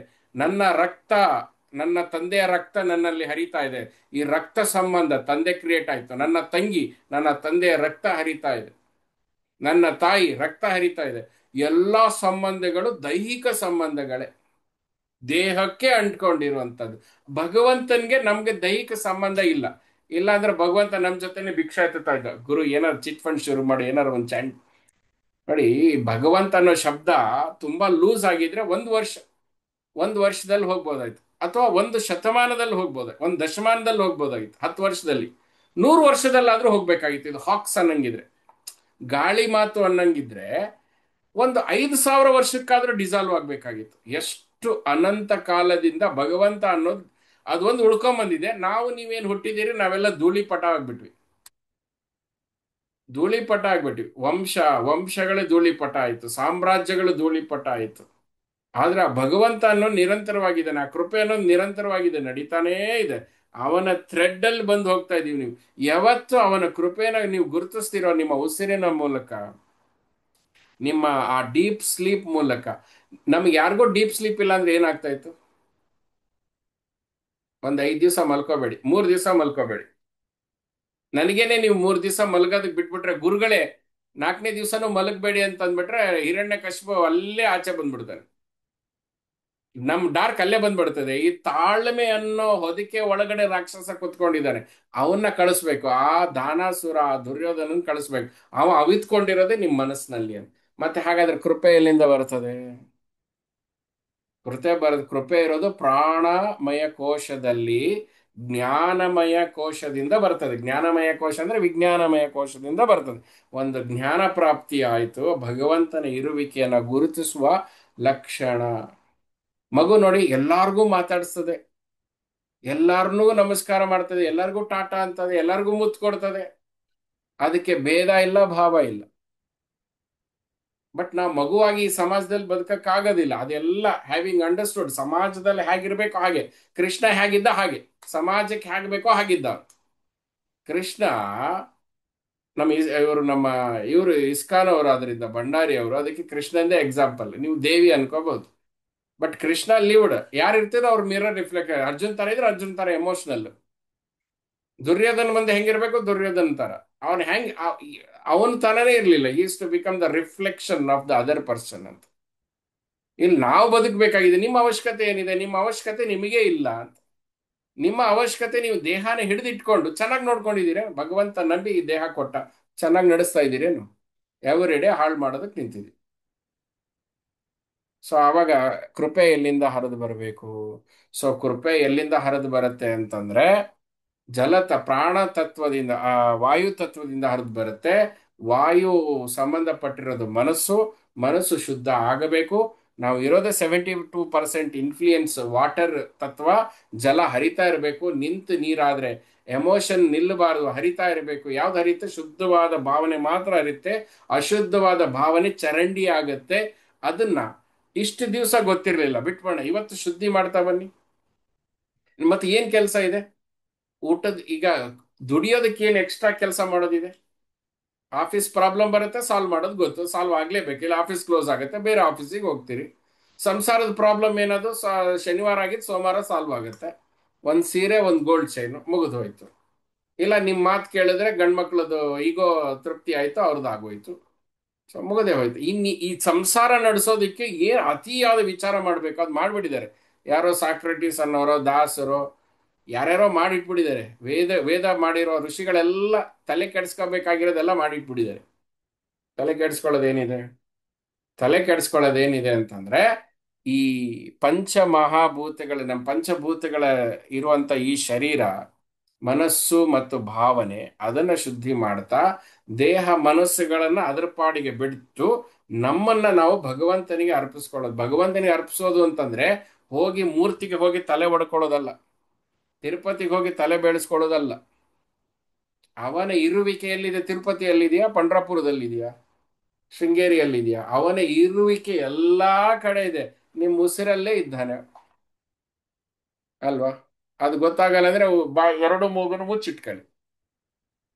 ಕಾನ್ಫಿಡೆಂಟ್ ಆಗಿ ಹೇಳ್ತೀನಿ, ಯಾಕಂದ್ರೆ ತಮ್ಮ ಮೂಗ್ ಮುಚ್ಚಿಟ್ಕೊಂಡು ಯಾರೋ ಸತ್ತೋರಿಲ್ಲ ಇಲ್ಲಿವರೆಗೂ. You can't die with holding your nose close. So so grace ಹೀಗೆ ಹರಿದು ಬರ್ತದೆ, ಹೀಗೆ ಹರಿದು ಬರ್ತದೆ. ಕೃಪೆ ಮತ್ತು ಶ್ವಾಸಕ್ಕೆ ಅದರದೇ ಆದ ಸಂಬಂಧ ಇದೆ. ಸೊ ಇವಾಗ ಏನಾಗುತ್ತೆ? Understand grace works like the breath. ಬರುತ್ತೆ, ಹೋಗುತ್ತೆ. ನಿಮ್ಗೊಂದು ಕೊಡ್ತಾನೆ, ಇನ್ನೊಂದೇನೋ ತಗೊಳ್ತಾನೆ. ನಿಮಗೆ ಜೀವನ್ ಮುಕ್ತಿ ಕೊಡ್ತಾನೆ, ಸಂಸಾರ ಭೋಗ ಕಿತ್ಕೊಳ್ತಾನೆ. ನಿಮ್ಗೆ ಹೆಂಡತಿ ಸುಖ ಕೊಡ್ತಾನೆ, ಆದ್ರೆ ಗೈ ಅಳಿನ ಕಟ್ತಾನೆ. ಅಥವಾ ಅವ್ರು ತುಂಬಾ ಜೀವ ತಿಂತಾರೆ ಅಂತ ಅವ್ರನ್ನ ದೂರ ಇಡ್ತಾನೆ. ಈಗ ನಿಮ್ಗೆ ಏನಾಗುತ್ತೆ? Missing tail syndrome. ಅವ್ರ ಜೊತೆಗಿದ್ರೆ ಚೆನ್ನಾಗಿರುತ್ತೆ. ಅವ್ರು ಬಂದ್ 3 ದಿವಸ ಜೊತೆಗಿದ್ರೆ ಅನ್ಸುತ್ತೆ ದೂರ ಇದ್ದಿದ್ರೆ ಚೆನ್ನಾಗಿರ್ತಾ ಇತ್ತು. ಅವ್ರು ದೂರ ಇದ್ದಾಗಿನ ನಿಮ್ ಬದುಕು ಕಟ್ಕೊಳ್ಳಿಲ್ವೇ ಚೆನ್ನಾಗಿ? ಅವ್ರು ದೂರ ಯಾಕೆ ಭಗವಂತ ಇಟ್ಟ ಅದು ಅರ್ಥ ಆಗ್ಲಿಲ್ವಲ್ಲ. ಅದು ನೀವು ಬಳಸ್ಕೊಳ್ಳೇ ಇಲ್ವಲ್ಲ. ಇದ್ದಾಗ ಚೆನ್ನಾಗಿದ್ರೇನು? ಇದ್ದಾಗ ಏನ್ ಚೆನ್ನಾಗೇನಿರ್ಲಿಲ್ಲ, ಇನ್ನೇನೋ ಹುಡ್ಕೊಂಡು ಹೋಗಿದ್ರಿ. ಸೊ ಈಗ ಈ ನಮ್ಗೆ ಯಾವಾಗ್ಲೂ ತಾಯಿಯ ಬೆಲೆ ಯಾವಾಗ ಗೊತ್ತಾಗತ್ತೆ? ಅವಳು ಸತ್ತ ಮೇಲೇನೆ. I am sorry, this is the truth. ಅಪ್ಪನ ಬೆಲೆ, ಅಪ್ಪ ಎಂತವನೇ ಇರ್ಲಿ, ಸತ್ತ ಮೇಲೆ ಗೊತ್ತಾಗದ ಅವನ ಬೆಲೆ. ನಮ್ಗಿಲ್ ಇನ್ನೊಬ್ರಿಗಿದೆ, ನಮ್ಗಿಲ್ಲ ಅಂತಂದಾಗ್ಲೇ ಗೊತ್ತಾಗೋದು ಅದ್ರ ಬೆಲೆ. ಸೊ ಇದ್ದಾಗ ಅದನ್ನ ದಾಟ್ಸ್ಕೊಂಡು ಹೋಗ್ಬೇಕು. ಕೃಪೆನ ಎಲ್ಲಾ ಕಡೆ ನೋಡೋದನ್ನ ನಾವು ಕಲಿಬೇಕು ಅಂತ. ಮತ್ತೆ ಈ ಸಂಸಾರದ ವಸ್ತುಗಳೇನೇನಿದೆಯಲ್ಲ, ಗಾಡಿ ಬಂಗ್ಲಾ, ಮತ್ತೆ ಶೇರ್ ಮಾರ್ಕೆಟು, ಮತ್ತೆ ಆಸ್ತಿ ಪಾಸ್ತಿ, ಇದು ನಿಮ್ಗೆ ಕೃಪೆ ಕೊಡುವುದಿಲ್ಲ. ಇದಕ್ಕೂ ಅವಕ್ಕೂ ಕೃಪೆಗೂ ಸಂಬಂಧ ಇಲ್ಲ. ಅವು ನಿಮ್ಗೆ ಸುಖ ಕೊಡ್ತವೆ. ಈ ಸುಖ ಅನ್ನೋದು ತುಂಬಾ ಡೇಂಜರಸ್ ಥಿಂಗ್. ಯಾರೋ ಕ್ಲಾಸಲ್ಲಿ ಫಸ್ಟ್ ಬಂದ, ಅವನಿಗೆ ಸುಖ ಸಿಕ್ತು. ಸೆಕೆಂಡ್ ಟೈಮ್ ಹೋದಾಗ, ಸೆಕೆಂಡ್ ಎಕ್ಸಾಮಿನೇಷನ್ ಸೆಕೆಂಡ್ ಬಂದ, ಏನಾಯ್ತು ಈಗ? ಸುಖ, ದುಃಖ ಆಯ್ತು. ನಿಮ್ಗೊಂದು 10 ಲಕ್ಷ ಬಂತು, ಸುಖ ಬಂತು. ನೆಕ್ಸ್ಟ್ ಬರ್ಲಿಲ್ಲ, ಏನ್ ಬಂತು? ದುಃಖ ಬಂತು. So this world operates with duality. ಸುಖ ಬಂದ್ರೆ ಸುಖದ ಹೊಟ್ಟೆಯಲ್ಲಿ ದುಃಖ ಇರುತ್ತದೆ, ದುಃಖ ಬಂದ್ರೆ ಅದ್ರ ಹೊಟ್ಟೆಯಲ್ಲಿ ಸುಖ ಇರುತ್ತದೆ. ನನಗೆ ಯಾರೋ ಒಬ್ರು ಸಿಕ್ಕಿದ್ರು, ಅವ್ರು ಹೇಳಿದ್ರು, ಸ್ವಾಮಿ ನಮ್ಗೆ ಯಾವ ದುಃಖನೂ ಇಲ್ಲ. Very good. ಮತ್ತೆ ಯಾಕೆ ಕೊರಗ್ತೀರಿ? ಸುಖ ಇಲ್ಲ ಅಂತ ಕೊರಗು. ಅಯ್ಯಯ್ಯೋ, ನೀವು ಸುಖ ಬಯಸ್ತಾ ಇದ್ದೀರಲ್ಲ, ನೀವು ಇಂಡೈರೆಕ್ಟ್ಲಿ ಬಯಸ್ತಾ ಇರೋದು ದುಃಖವನ್ನೇ. ಸೊ ಸುಖನೂ ಇರಬಾರ್ದು, ದುಃಖನೂ ಇರಬಾರ್ದು. ಆ ಸ್ಥಿತಿಯಲ್ಲಿ ಮಾತ್ರ ಗ್ರೇಸ್ ಬರುತ್ತೆ. ನೀವು ಸುಖಾನ್ ಹಿಡ್ಕೊಂಡಿರ್ತೀರಿ, ಇಲ್ಲ ಅದ್ರ ಹಿಂದೆ ಇರುವ ದುಃಖನ ಹಿಡ್ಕೊಂಡಿರ್ತೀರಿ. ಯಾಕಂದ್ರೆ ಪ್ರತಿ ಸುಖದ ಹಿಂದೆ ದುಃಖ ಇದೆ, ದುಃಖದ ಹಿಂದೆ ಸುಖ ಇದೆ. ಆ ಸುಖ ಇನ್ನೂ ನೋವು ಕೊಡುತ್ತದೆ. ಈ ಫಾರ್ ಎಕ್ಸಾಂಪಲ್ 2005 ಅಲ್ಲಿ ಸೈಕಲ್ ಓಡಿಸ್ತಾ ಇದ್ದ ಒಬ್ಬ. ಓಕೆ, 2005 ಅಲ್ಲಿ ಸೈಕಲ್ ಓಡಿಸ್ತಾ ಇದ್ದ. 2025 ಅಲ್ಲಿ BMW ಕಾರ್. ನಮ್ ವಿಕ್ರಮ್ ಬಾಯಿ ಇದಾರೇನು ಇಲ್ಲ, ಬಂದಂಗಿಲ್ಲ ಅನ್ಸ ಸ್ವಾಮಿ ಗುರುಪ್ರಿಯ. BMW car. ಈಗ ನೀವು ಹೇಗಿರ್ತೀರಿ? BMW ಕಾರ್ ಬಂದಾಗ ಹೆಂಗೆ ರಿಯಾಕ್ಟ್ ಮಾಡ್ತೀರಿ? ಸೈಕಲ್ ಇಂದ BMW ಕಾರಿಗೆ ಬಂದೆ ಅನ್ನೋ ಕಂಟೆಂಟ್ಮೆಂಟ್ ಇದೆಯಾ, ಅಥವಾ BMW ಕಾರ್ ಅನ್ನೋ ಅಹಂಕಾರ ಇದೆಯಾ? ನಿಮಗೆ ಅಹಂಕಾರ ಇತ್ತು ಅಂದ್ರೆ ಮತ್ತೆ ನಿಮ್ಗೆ 2030 ಸೈಕಲ್ಲೇ ಬರುತ್ತೆ. ಅಹಂಕಾರ ಇದ್ರೆ ಮತ್ತೆ ಸೈಕಲ್. ಈಗ ಸೈಕಲ್ ಬಂದಾಗ ನಿಮ್ ರಿಯಾಕ್ಷನ್ ಹೆಂಗಿರ್ಬೇಕು? I lived cycle life, it won't matter, ಅಲ್ವಾ? ಸೊ ನಾನ್ ಸೈಕಲ್ ಇಂದಾನೇ ಬಂದವನು, ನಂಗೆ ಸೈಕಲ್ ಮ್ಯಾಟರ್ ಆಗೋದಿಲ್ಲಪ್ಪ, ಐ ಆಮ್ ಹ್ಯಾಪಿ. ಈ ಕಂಟೆಂಟ್ಮೆಂಟ್ ಇತ್ತಂದ್ರೆ ಆ ಸೈಕಲ್ ಜಿಮ್ ಸೈಕಲ್ ಆಗತ್ತೆ, ಇಲ್ಲಾಂದ್ರೆ ಟೂ ವೀಲ್ ಸೈಕಲ್ ಆಗತ್ತೆ. ಸೊ ಭಗವಂತ ಕಷ್ಟದಲ್ಲಿ ಎಷ್ಟು ಚೆನ್ನಾಗಿ ಕರ್ಕೊಂಡ್ ಬಂದಿದ್ದಾನೆ ಅಂದ್ರೆ, ಸುಖ ಒಂದ್ ವೇಳೆ ನಿಮ್ ಕೈ ಕೊಟ್ಟು ಹೋಗುತ್ತೆ, ಅದು ಗ್ಯಾರಂಟಿ. ಅದು ಕೈ ಕೊಟ್ಟು ಹೋದಾಗ ಕಷ್ಟದಲ್ಲಿ ಬದುಕಿರೋ ನಮ್ಗೇನು ಪ್ರಾಬ್ಲಮ್ ಇಲ್ಲ, ಸುಖದ್ದೇ ಸಮಸ್ಯೆ ಇತ್ತು. ಸುಖ ಬಂದಾಗ ಎಲ್ಲಿ ಬಿಟ್ಟು ಹೋಗ್ಬಿಡುತ್ತೆ ಅನ್ನೋ ಆತಂಕ ಇತ್ತು, ಕಷ್ಟದಲ್ಲಿರೋನ್ಗೆ ಯಾವ ಆತಂಕ? ಸೊ ಹಾಗಂತ ಕಷ್ಟ ಬಯಸೋದಲ್ಲ. ನಾವ್ ಹೇಳೋದು ಕಷ್ಟ ಬರ್ಲಿ, ಸುಖ ಬರ್ಲಿ, ನನ್ನ ಮನಸ್ಥಿತಿ ಹೇಗಿರುತ್ತೆ ಅದರ ಮೇಲೆ ನನ್ನ ಕೃಪೆ ನನ್ನಲ್ಲಿ ಹರಿಯತ್ತೆ. ಯಾಕಂದ್ರೆ ಜೀವನ ಅನ್ನೋದನ್ನ ಫಿಕ್ಸ್ ಆಗ್ಬಿಡಿ. ಈ ಜೀವನ ಗ್ರಾಫ್, ಮೇಲೆ ಕೆಳಗೆ ಮೇಲೆ ಕೆಳಗೆ, ಸುಖ ದುಃಖ ಸುಖ ದುಃಖ. ಹೆಂಡತಿ ಸಿಕ್ಕರೆ ಸುಖ, ಹೆಂಡತಿಯಿಂದಲೇ ದುಃಖ. ಮಕ್ಕಳು ಸಿಕ್ಕರೆ ಸುಖ, ಮಕ್ಕಳಿಂದ ದುಃಖ. ಈಗ ಯಾವುದೋ ಹೊಸ Innova Crysta, so Innova Crysta ಯಾರು ಗುದ್ದಿದಾಗ ಅದು ಮತ್ತೆ ದುಃಖ. ನೀವ್ ಏನ್ ಮಾಡ್ತೀರೋ, ಹೊಸ ಮನೆ ಸುಖ, EMI ದುಃಖ, ಏನಿದೆ ಮತ್ತೆ? Everything is packaged. ಸುಖ ಅನ್ನೋ ಪ್ಯಾಕೇಜ್ ಅಲ್ಲಿ ದುಃಖನೇ ಮಾರ್ತಾ ಇದ್ದಾರೆ ಈ ಪ್ರಪಂಚದಲ್ಲಿ. ಆವಾಗ ಕಿಡ್ನಿ ಹೋಯ್ತು ಅಂತ ಕೊರಗೋ ಬದಲು, ಆಹಾ ಭಗವಂತ ಎಂತ ಕೃಪೆ ಇಟ್ಟಿದ್ಯಪ್ಪ, ನನ್ನ ಪಾಡಿಗೆ ನಾನು ಇಟ್ಕೊಂಡು ಆ ಉಸಿರನ್ನ ಗಮನಿಸ್ದ, ಉಸಿರು ಹೊರಗೆ ಹೋಯ್ತು ಹರೇ ಕೃಷ್ಣ, ಉಸಿರು ಒಳಗೆ ಬಂತು ಹರೇ ಕೃಷ್ಣ. ಈ ಪ್ರಪಂಚ ನಿಮ್ಗೆ ಯಾರು ದುಡಿಯಕ್ ಹೋಗಂತ ಅನ್ನೋದಿಲ್ವಲ್ಲ. ನಿಮ್ಗೆ ಕಿಡ್ನಿ ಇದಾಗಿದೆ ಆದ್ರೂ ನೀವು ದುಡಿಯಕ್ ಹೋಗಿ, ಕೂಲಿ ಕೆಲಸ ಮಾಡಕ್ ಹೋಗಿ ದುಡ್ಕೊಂಡ್ ಬನ್ನಿ, ಮಕ್ಕಳು ಮಾಡಿ ಅಂತ ಕೇಳ್ತಾರೆ, ಏನಿಲ್ಲ. God given rest. ನಿಮ್ ಪಾಡಿಗೆ ನೀವು ಇದ್ದೀರಿ, ಡಯಾಲಿಸಿಸ್ ಮಾಡ್ತಾರೆ, ಅದ್ರ ಪಾಡಿಗೆ ರಕ್ತ ಚೇಂಜ್ ಮಾಡುತ್ತೆ, ದೇವ್ರು ಕೇಳ್ಕೊಳ್ಳೋದೇನೋ, ಇನ್ನೆಷ್ಟು ದಿವಸ ಈ ಸುಖದಲ್ಲಿ ಹಿಡಿತೀಯಪ್ಪ, ನೀನ್ ಬಿಟ್ಬಿಡು, ನಾನು ಅಲ್ಲೇ ಬರ್ತೀನಿ ಅಂತ. So every day is God's remembrance. ಎಂತ ಅದ್ಭುತ ಜೀವನ ರೀ ನಮಗ್. ನೋಡಿ, ನಾವು ಜೀವನ್ ಮುಕ್ತಿಯ ಪರಮ ವೈರಾಗ್ಯದಲ್ಲಿ ಇದ್ದಾಗಲೇ ಆಶ್ರಮ, ಏನೋ ಕುಟ್ಕು ಅನ್ಕೊಂಡು 10-20 ಜನಕ್ಕೆ ಮಾಡ್ಕೊಂಡು ಆರಾಮಾಗಿದ್ವಿ. ಅಷ್ಟೊತ್ತಿಗೆ ಇಬ್ರು ಬಂದ್ಬಿಟ್ರು, ಸ್ವಾಮಿ ಅನುಷ್ಠಾನ, ಸ್ವಾಮಿ ಸ್ವರೂಪ್ ಅಂತ, ಅಲ್ಲ ಸ್ವಾಮಿ ಚಿನ್ಮಯಿ ಅಂತ. ಯೂಟ್ಯೂಬ್ ಮಾಡಿದ್ರು 20,000 ಜನ. ಈಗ ಎಲ್ಲರಿಗೂ ಗುರುಗಳು ಬೇಕಾದ್ರೆ ನನ್ನ ಹೆಂಡತಿ ಏನ್ ಮಾಡ್ತಾಳೆ? ಸೊ ಎಲ್ಲರಿಗೂ ಫೋನ್ ಮಾಡ್ತಾ ಕೂತ್ಕೊಂಡ್ರೆ ನಾನೇನ್ ಮಾಡಕ್ಕಾಗತ್ತೆ? ನಾವು grace is gone, race is on. So ಈಗ ಏನ್ ಮಾಡೋದು? ಈಗ ಇದರಿಂದ ಏನಾದ್ರು ತಪ್ಪಿಸ್ಕೋಬೇಕಂತ ಮಾಸ್ಟರ್ ಪ್ಲಾನ್. ಇದು matrix, next level matrix. So first level ಕರ್ಮ ಅನ್ನೋ ಮ್ಯಾಟ್ರಿಕ್ಸ್, ತಪ್ಸ್ಕೊಂಡ್ಮೇಲೆ ಮಾಯೆ ಅನ್ನೋ ಮ್ಯಾಟ್ರಿಕ್ಸ್. ಅದಕ್ಕೆ ಯಾಕೆ ಬೇಕು? ಆ ಭಗವಂತನ ಕೃಪೆ ಹಿಡಿದು, ಈಗ ಏನ್ ಕೊಟ್ರು ನಿಂದೇನೆ. 20,000 ಸಬ್ಸ್ಕ್ರೈಬರ್ ಕೊಟ್ಟೆ ನಿಂದೆ, ಅದು ನಾಳೆ ಬೇರೆ 2,000 ಜನ ನೋಡ್ತಾರ, ಅದು ನಿಂದೆ. ನಾನು ಆ ಯೂಟ್ಯೂಬಲ್ಲಿ ಎಷ್ಟು ಜನ ನೋಡ್ತಾರ ನೋಡೋದು ಬಿಟ್ಟೇ ಬಿಟ್ಟಿದ್ದೀನಿ. ಅದು ಕಡಿಮೆ ನೋಡಿದಾಗ ದುಃಖ, ಜಾಸ್ತಿ ನೋಡಿದಾಗ ಆಹಾ ಏನ್ ಯಾವ ಲೆವೆಲಲ್ಲಿ ಇದೀವಿ ನಾವು ಅಂತ. ಸೊ ಯಾಕೆ ಬೇಕು? ನೋಡ್ತಾ ಇದ್ದಾರಾ? ಮುಗಿದು ಹೋಯ್ತು ಅನ್ನೋ. ಸೊ ಅಣ್ಣ ಗೋಬಿ ಅಣ್ಣ 2 ಪಾರ್ಸಲ್. ಓಕೆ, ಅದು ಕೃಪೆಯಿಂದಲೇ ಸಿಗುತ್ತೆ. ನಾವು ಗೀ ರೈಸ್ಗೆ ಹೋಗೋ ಟೈಮ್ ಬಂತು. ಬೇರೆ ಏನೇನು ಬೇಡ ಅಣ್ಣ. ಓಕೆ, ಆಗ್ಬೋದು. ಮಹೇಶ್ ಅವರು ಪಾಪ, ಅವ್ರ ಜೀವನ ಅವ್ರ ಕಷ್ಟ. ಏನ್ ಮಾಡ್ತೀರಿ? ನಿಮ್ಗೆ ನೀವೇನ್ ಬಂದು ಅಡಿಗೆ ಮಾಡ್ತೀರೇನಿಲ್ಲ, ಅವ್ರ ಕಷ್ಟ ಅವ್ರಿಗೆ. ಸೊ ಹ್ಮ್ ಸೊ ಇದು ವಿಷಯ. ಡೌಟ್ ಡೌಟ್ಗಳು. ಸೊ ಸುಖ, ಕೃಪೆ ಅನ್ನೋದೇನು ಅಂತಂದ್ರೆ, the final words, what is ಕೃಪೆ ಅಂಡ್ ಹೌ ಟು ಆಕ್ಸೆಸ್ ಕೃಪೆ is create balance every time. Balance every time. Balance in the body, balance in the emotions, balance in the account, balance in the relationship. This balance ನಿಮ್ಗೆ, ಅದು ಹೇಳಿದ್ರಲ್ಲ, ನಾನು ಪ್ರಸಂಖ್ಯಾನ ನೋಡಿದೆ, ತುಂಬಾ ಖುಷಿ ಆಯ್ತು. ನಮ್ಗೆ ಟೆನ್ಷನ್ ಅದು. ನೆಕ್ಸ್ಟ್ ಪ್ರಸಂಖ್ಯಾನ ಮಿಸ್ ಆಯ್ತು ಅಂದ್ರೆ ಮತ್ತೆ ದುಃಖ ಆಗ್ತದೆ. ಅದಕ್ಕೆ ಬುದ್ಧ ಹೇಳ್ತಾನೆ, ಸುಖ ಅಂತಾನೂ ಹೇಳ್ಬೇಡ, ನನ್ನ ಅಧ್ಯಾತ್ಮ ತುಂಬಾ ಚೆನ್ನಾಗಿ ನಡೀತಾ ಇದೆ ಹೇಳ್ಬೇಡ.